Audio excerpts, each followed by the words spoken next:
जय हिंद साथियों, स्वागत है आपका आपके अपने YouTube चैनल विजन क्लासेस पर। साथियों, फर्स्ट चैप्टर चल रहा है अपना वास्तविक संख्या है और ये अपनी थर्ड क्लास है। और आज अपन 1.2 का जो बहुत ही इम्पोर्टेंट क्वेश्चन है और जो आपके बड़े क्वेश्चन में से आता है उस क्वेश्चन को करने वाले हैं। साथियों, बने रहना, बहुत ही आसान भाषा में उस क्वेश्चन को करेंगे। और यदि आपने एक पैटर्न को ढंग से समझ लिया, क्वेश्चन आपके सामने लिखा हुआ है कि √5 एक अपरिमेय संख्या है, आप इसको सिद्ध करो। अब ये प्रश्न किसी के भी लिए आ सकता है, √3 के लिए आ जाओ, √2 के लिए आ जाओ, √7 के लिए आ जाओ, तो आपको घबराना नहीं है, क्योंकि तरीका जो पैटर्न चलेगा वो अगर आपके समझ में आ गया तो संख्या के बदलने से कोई फर्क नहीं पड़ने वाला है। आज की क्लास में सिर्फ अपन यही सीखेंगे कि √5 एक अपरिमेय संख्या है, कैसे है उसको अपन आज सिद्ध करके रहेंगे। तो देखना साथियों, मेरी बात सुनना, जब भी आपको कोई सी भी संख्या बोला जाए कि इसको अपरिमेय सिद्ध कीजिए, तो मैं कहता हूं आप उसका उल्टा मान के चलो। बात को समझना कि जैसे मुझे बोला कि √5 एक अपरिमेय संख्या है, तो मैंने इसका उल्टा माना और मैंने मान लिया कि √5 कैसी संख्या है साथियों, एक परिमेय संख्या है। जो आपने माना वो यहाँ पर आपको लिखना पड़ेगा। तो यहाँ पर देखना साथियों, यहाँ लिखते हैं अपन, मैंने माना √5 एक परिमेय संख्या है। कैसी संख्या साथियों? परिमेय संख्या है। √5 को मैंने कैसी संख्या मान लिया है? एक परिमेय संख्या मान लिया। और आपको अच्छे से पता है साथियों, अगर कोई संख्या परिमेय है, इसका मतलब मैं उसको p/q के रूप में लिख सकता हूँ। मैंने √5 को एक परिमेय संख्या माना है, यानी इसको मैं क्या लिख सकता हूँ? √5 बराबर p/q। ध्यान से देखना, √5 बराबर p/q। √5 बराबर क्या लिख सकता हूँ मैं? p/q लिख सकता हूँ। यहाँ से समझते जाना ध्यान से कि √5 को मैंने लिख दिया p/q। यहाँ पर p और q क्या है? बहुत इंपॉर्टेंट बात है साथियों, नोट करना। यहाँ पर अपन लिखेंगे कि p और q सह अभाज्य संख्या है। जहाँ p और q क्या है साथियों? सह अभाज्य संख्या। ये चीज अभी देखना अपन कहाँ काम आने वाली है। देखना आप कि सबसे पहले मैंने √5 अपरिमेय थी तो उसको क्या माना? परिमेय। परिमेय का मतलब होता है p/q। और जहाँ p और q सह अभाज्य संख्या है, यानी ये ऐसी संख्याएं हैं, सहअभाज्य का मतलब ये होता है कि इनमें एक के अलावा और कुछ भी कॉमन नहीं है। यानी p और q में आप एक के अलावा और किसी संख्या का भाग नहीं दे सकते हो। यानी साथियों, मैंने मान लिया जहां p व q सह अभाज्य संख्या है। कैसी संख्या है? सह अभाज्य संख्या है। यहां तक आपको समझ में आया होगा कि मैंने उसको परिमेय माना। परिमेय मतलब p/q, और p और q सहअभाज्य संख्या, यानी p और q में किसी का भाग नहीं जाता है एक के अलावा। आगे बात समझ में? ऐसा अपन यहाँ पर मान करके चल रहे हैं, लेकिन आगे क्या होगा उसको देखना आप। अब यहाँ पर क्या करते हैं साथियों, मैंने इस q को √5 से गुणा कर दिया, तो यहाँ एक लाइन आएगी √5q बराबर p। ये कैसे हुआ? तो यहाँ पर मैंने इसको क्या कर दिया, बटा में था तो इधर गुणा में भेज दिया, तो √5q बराबर क्या आ गया? p आ गया। ये आ गई आपके समीकरण नंबर कौन सी साथियों? 1 आ गई है। समीकरण नंबर 1 आ गई है। अब यहाँ पर देखना, आपको यहाँ पर मैं खास बात बता देता हूँ कि यहाँ एक प्रमेय काम आने वाली है। क्या काम आने वाली? प्रमेय। और वो प्रमेय है आपकी 1.3। साइड में थोड़ा उसको समझने का प्रयास करना, क्योंकि वो प्रमेय याद होगी तो ही आपका क्या होगा, काम बनेगा। ये जितने भी रूट वाले सवाल है उसमें। तो साथियों, वो प्रमेय क्या कहती है, मैं आपको प्रमेय समझाता हूँ, आप इस प्रमेय को साइड में नोट कर लेना। प्रमेय है आपकी 1.3। ये प्रमेय क्या कहती है? सिंपल सी प्रमेय है। ये प्रमेय कहती है कि यदि ए p² को विभाजित करता है, यदि ए, मैंने क्या लिखा, यदि ए p² को विभाजित करता है, क्या करता है? विभाजित करता है, तो ए p को भी विभाजित करेगा। क्या करेगा साथियों? विभाजित करेगा। यह है सिंपल सी प्रमेय। क्या है? सिंपल सी प्रमेय। इसको समझने का प्रयास करते हैं। मैंने बोला कि जैसे 5 का भाग है वो किसी संख्या में, जैसे मैं बोलता हूँ कि यहाँ पर 10 के स्क्वायर में जा रहा है, किस में जा रहा है साथियों, 10 के स्क्वायर में, यानी 5 का भाग 10 के स्क्वायर में जा रहा है तो 5 का भाग 10 में भी जाएगा। यही है प्रमेय। इस प्रमेय में इसके अलावा और कुछ भी नहीं है। सिंपल सी प्रमेय है कि यदि ए पी स्क्वायर को विभाजित करता है तो ए पी को भी विभाजित करेगा। यानी 5 अगर 10 स्क्वायर के विभाजित कर रहा है, 10 के स्क्वायर यानी 100 में भाग जा रहा है 5 का, तो 5 का भाग 10 में भी जाएगा। ये है सिंपल सी प्रमेय जो आपको ध्यान में रखनी है। इस प्रमेय को आप साइड में ऐसा कैसा नोट कर देना, क्योंकि मैं इसको अभी मिटाऊंगा। ठीक है, तो यह है प्रमेय 1.3 कि यदि ए पी स्क्वायर को विभाजित करता है तो ए किसको करेगा, पी को विभाजित करेगा। इस प्रमेय को यहाँ अपने को अप्लाई करना है। इस प्रमेय के बिना अपन इसको सिद्ध नहीं कर सकते हैं। तो मुझे बताइए, यहाँ पर कोई स्क्वायर का रूप दिख रहा है क्या आपको? और ये प्रमेय तभी लग सकती है जब आपको क्या दिखेगा, स्क्वायर वाला रूप दिखेगा। तो मुझे स्क्वायर का रूप बनाने के लिए इस समीकरण ए का क्या करना पड़ेगा साथियों, वर्ग करना पड़ेगा। तो यहाँ पर मैं काम करता हूँ, समीकरण 1 का वर्ग करने पर यहाँ लिख देते हैं समीकरण 1 का वर्ग करने पर, क्या करने पर, वर्ग करने पर। जैसे ही आप वर्ग करोगे साथियों तो आप यह पाओगे कि यह है √5q और इसका हो जाएगा वर्ग बराबर, और इधर चल रहा है आपके पास p और उसका हो जाएगा वर्ग। अब इसके वर्ग को खोलो, देखो √5 का वर्ग करना है। अगर कोई संख्या रूट में है और उसका अपन वर्ग करते हैं तो वो संख्या रूट से बाहर आ जाती है। यानी √5 का मैं वर्ग करूंगा तो √5 का वर्ग कितना होगा, 5। अगर मैं बोलूँ √3 का वर्ग करो तो 3 हो जाएगा। मैं बोलूँ कि √7 का वर्ग करो तो 7 हो जाएगा। मैं बोलूँ कि अपन ले लेते हैं जैसे √8 का वर्ग करो तो 8 हो जाएगा। किसी भी संख्या जो रूट के अंदर है और उसका वर्ग करते हैं तो रूट से कहाँ जाती है, बाहर रहती है। तो √5 का वर्ग करूंगा तो कितना आएगा, 5 आएगा। क्यू का वर्ग कितना होगा, क्यू स्क्वायर होगा। और इधर कितना चल रहा है आपके पास साथियों, पी स्क्वायर चल रहा है। कितना चल रहा है, पी स्क्वायर। अब आप मुझे बताइए कि ये 5 है, इधर गुणा में तो उधर कहाँ जाएगा साथियों, बटा में जाएगा। तो सिंपल सा मैंने यहाँ पर लिख दिया आपके कि 5 बराबर, सॉरी इधर तो बचेगा आपके पास क्यू स्क्वायर, क्या बचेगा, क्यू स्क्वायर, और ये आ जाएगा आपके पास पी स्क्वायर बटेवा 5। तो देखिए इस लाइन का अर्थ क्या हुआ कि 5 का भाग पी स्क्वायर में देने से कितना आता है, क्यू स्क्वायर आता है। यानी इसका मतलब 5 पी स्क्वायर में भाग जा रहा है इसका, तभी क्यू स्क्वायर आया।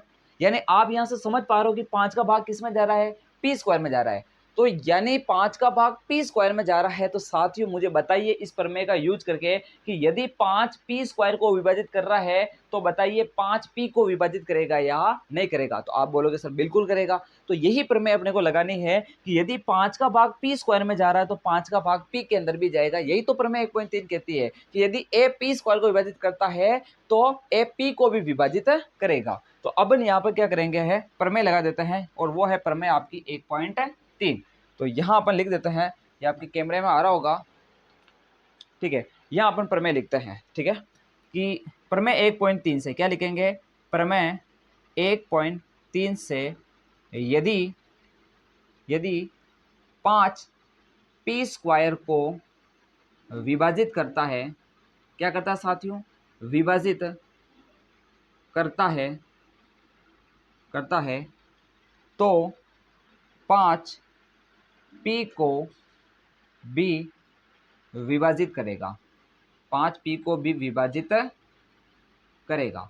यह है आपके इंपॉर्टेंट लाइन जो आपको अच्छे से समझ में आ गई होगी कि यदि 5 पी स्क्वायर को विभाजित करता है तो 5 पी को भी विभाजित करेगा।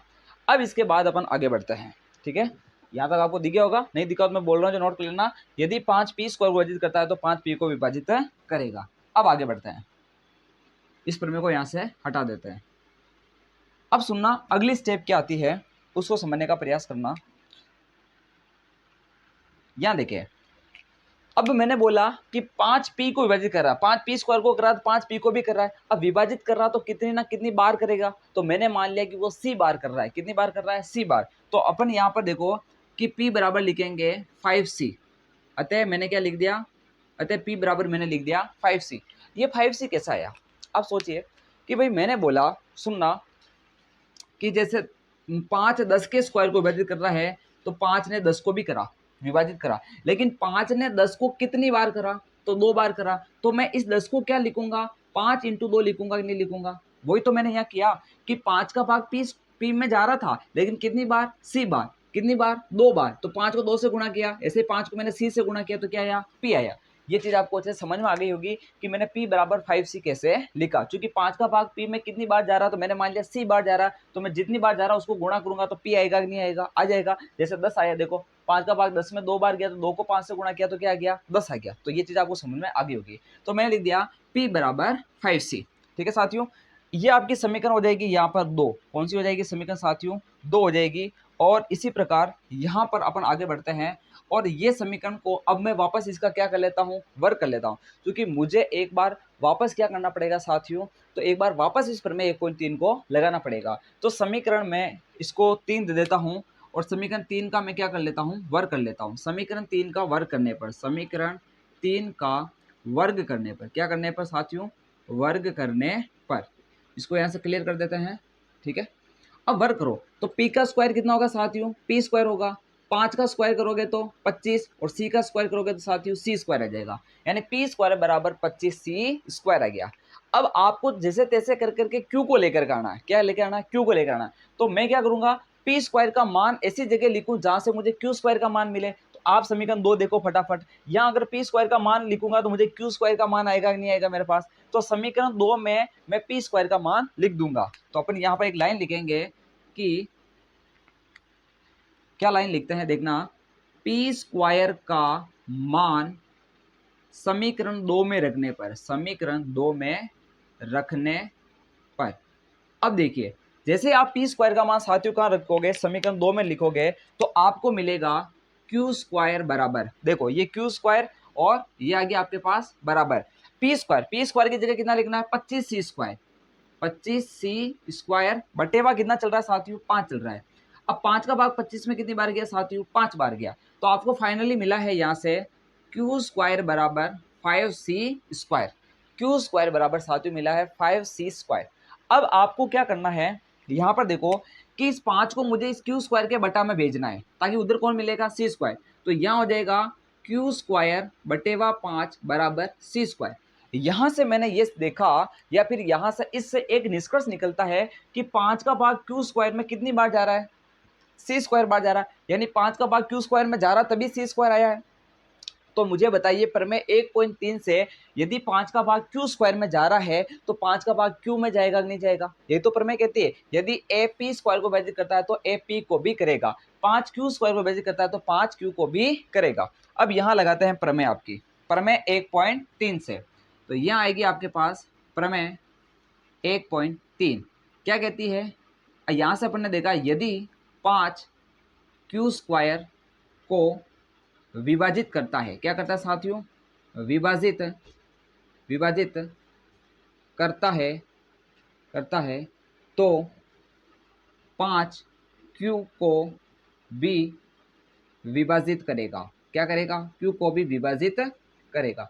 यही इंपॉर्टेंट लाइन है। बस यहां से अपना फाइनली निष्कर्ष निकल चुका है कि 5 q को भी, हमने शुरू में क्या माना था साथियों, देखिए हमने जो माना था √5 को क्या माना, परिमेय, और हमें क्या करना है, अप्रिमेय। तो हमने माना उसको हमें क्या करना पड़ेगा, गलत बताना पड़ेगा। अगर हमने माना वो गलत होगा तभी तो जाकर के √5 एक अप्रिमेय होगी, परिमेय नहीं होगी। तो हमने शुरू में माना था साथियों कि √5 परिमेय, परिमेय का मतलब p बटा q, जहां पर p और q कैसी संख्या थी अपने पास, सहअभाज्य। सहअभाज्य का मतलब ये हुआ था साथियों कि उसमें एक के अलावा किसी का भाग नहीं जा रहा था। लेकिन हमने यहाँ पर सिद्ध किया कि देखो यहाँ से भी पता चला कि 5 का भाग p में जा रहा है, ठीक है ना भाई। आपने देखा ना 5 p स्क्वायर को विभाजित कर रहा है तो 5 p को भी विभाजित करेगा, यानी 5 का भाग p में गया। और हमने देखा कि यहाँ पर 5 q स्क्वायर को विभाजित कर रहा है तो 5 q को विभाजित करेगा। तो 5 एक ऐसी संख्या मिली अपने को जिसका भाग p में भी जा रहा है और जिसका भाग q में भी जा रहा है। लेकिन हमने शुरू में क्या माना था कि p और q तो सहअभाज्य संख्या है। यानी हमारी जो परिकल्पना थी साथियों उसका यहाँ पर क्या हुआ है, साफ साफ विरोध हुआ है। यानी यहाँ पर हमारी परिकल्पना का विरोधाभास प्रकट हो रहा है।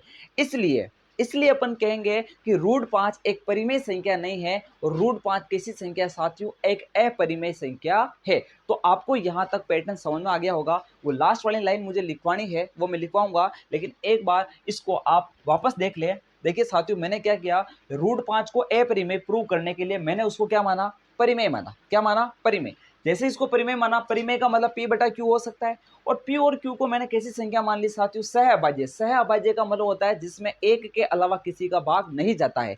ऐसा तो हो गया यहाँ तक। अब इसको मुझे गलत प्रूव करना है और मुझे पी और क्यू में किसी ना किसी का भाग दिखाना है, तो मैं क्या करूंगा, इसको क्यू को √5 से गुणा किया तो ये आ गया। अब मुझे यहाँ पर प्रमेय 1.3 लगाने जो कि स्क्वायर के फॉर्मेट में लगती है, लेकिन यहाँ वर्ग नहीं है, तो समीकरण 1 का मैंने क्या कर दिया, वर्ग कर दिया। तो ये होगा √5 क्यू का स्क्वायर 5 क्यू स्क्वायर पी का स्क्वायर पी स्क्वायर। अब मुझे 5 को उसके बटा में भेजूंगा, तभी तो मैं बोलूंगा कि 5 का भाग पी स्क्वायर में जा रहा है तो 5 का भाग पी में भी जाएगा। तो मैंने 5 को उसके बटा में भेज दिया। तो ऐसा काम मैंने पी के लिए कर दिया, तो ऐसा काम मुझे किसके लिए करना साथियों, क्यू के लिए करना। तो यहाँ पर 5 का भाग पी में जा रहा है, तो मैंने बोल दिया सी बार जा रहा है, तो सी को 5 से गुणा कर दिया तो क्या आ गया, पी आ गया। इस समीकरण का मैं वर्ग करूंगा और पी स्क्वायर का मान आएगा। अब पी स्क्वायर के मान को मुझे ऐसी जगह लिखना जहां से मुझे क्यू स्क्वायर का मान मिले। तो ये देखो यहाँ पर जैसे मैं पी स्क्वायर का मान लिखूंगा तो मुझे क्यू स्क्वायर का मान मिलेगा या नहीं मिलेगा। तो ये हो गया आपके 5 का भाग, ये 25 में 5 बार और क्यू स्क्वायर बराबर 5c स्क्वायर आ गया। अब मुझे बताओ मुझे क्या करना है, क्यू स्क्वायर में 5 का भाग देना, तो इसके बटा में लाऊंगा। 5 क्यू स्क्वायर को विभाजित कर रहा है तो 5 क्यू को भी करेगा, यही तो अपनी प्रमेय 1.3 कहती है। तो मैंने वो चीज वापस यहाँ पर लिख दी। अब अंत में अपन ये लिखेंगे कि यहां से क्या निष्कर्ष निकलता है, अतः ये निष्कर्ष निकलता है कि 5p व q दोनों को विभाजित कर रहा है। क्या निष्कर्ष निकला कि 5p व q दोनों को विभाजित कर रहा है। इसका मतलब ये हुआ कि यहाँ पर हमारी परिकल्पना का साफ साफ क्या हो रहा है, विरोधाभास हो रहा है। अतः √5 एक परिमेय संख्या नहीं है और वो एक ऐसी संख्या है, अपरिमेय संख्या है। तो साथियों इसको ऐसा का ऐसा नोट कर ले, जो कि √5 हो, √3 हो या √2 हो, सबके लिए यही सिस्टम चलने वाला है। तो इस पैटर्न को आप ऐसा का ऐसा नोट कर ले, बहुत ही आसान भाषा के अंदर इस चीज को समझाया गया है, ठीक है। और मैं फिर लास्ट में क्या लिखना है वो लाइनें यहाँ पर मैं आपके लिए लिख देता हूँ। एक बार इसको यहाँ तक नोट कर ले, मैं इसको क्लियर करूंगा बोर्ड को। तो साथियों इसका जो फाइनली निष्कर्ष निकलता है वो मैंने आपको यहाँ पर 3 पंक्तियों में लिखा है। क्या निष्कर्ष निकला, अतः 5p व q दोनों को विभाजित कर रहा है। जैसा कि अपन ने देखा कि 5p को भी कर रहा है और q को भी कर रहा है, जो हमारी परिकल्पना का विरोधाभास है। हमारी परिकल्पना क्या थी कि p और q तो सहभाज्य संख्या है, यानी इसमें एक के अलावा किसी का भाग नहीं जाता है। तो यहाँ अपनी परिकल्पना का क्या हुआ, विरोध हुआ। क्या हुआ, विरोध हुआ, विरोधाभास, यानी ऐसा विरोध होने का हमें आभास हुआ। तो जब भी हमारी परिकल्पना हो और वो क्या हो जाती है, गलत हो जाती है, इसका मतलब हम गलत हो गए। हम गलत हो गए इसका मतलब हमने √5 को क्या माना था, परिमेय माना था, इसका मतलब वो परिमेय नहीं है। तो क्या है, अतः √5 एक अपरिमेय संख्या है। तो कितना आसानी तरीके से अपने √5 को एक अपरिमेय संख्या सिद्ध कर दिया है। अब साथियों अगर √3 आ जाए, √2 आ जाए तो कोई फर्क नहीं पड़ने वाला है। माना कि √3 आएगा तो आप बोलोगे कि √3 एक परिमेय संख्या है। सबसे पहले उल्टा मान के चलोगे कि √3 को कैसा मान लिया, परिमेय। तो √3 बराबर लिखोगे p बटा q। मैं आपको समझा रहा हूँ कि √3 के केस में क्या करना है। तो अब वापस q इससे गुणा होगा तो ये √3 q हो जाएगा। वापस वर्ग करोगे तो यहाँ √3 का स्क्वायर करोगे तो कितना आ जाएगा साथियों, 3 आ जाएगा। यानी कुल मिलाकर संख्या बदलेगी, √3 हो सकता है, √2 हो सकता है, लेकिन आपका पैटर्न नहीं बदलने वाला। ये सारी लाइनें ऐसी की ऐसी चलने वाली है। इसका आप एक बार 2 बार अभ्यास करें, ये आपके दिमाग में छप जाएगा। लेकिन मैंने इसको बहुत ही आसान भाषा में आपको समझा दिया। आने वाली क्लासों के अंदर अपन और भी चीजों को समझने का प्रयास करेंगे और प्रश्नावली 1.2 के अगले क्वेश्चन जिसमें आप देखोगे कि प्लस में हो, माइनस में हो, ऐसी संख्या दे रखी हो, तो उसको अपन कैसे अपरिमेय संख्या प्रूव करते हैं, उनको अपन आने वाली क्लास के अंदर कवर करेंगे। आज के लिए इतना ही, बने रहना, ठीक है। और मिलते हैं अपनी अगली क्लास के अंदर, ठीक है। और अंत में यही कह के जाऊंगा मैं आपको कि इंतजार रहे आपको उस क्लास का जो और भी शानदार और जानदार होने वाली है। जय हिंद।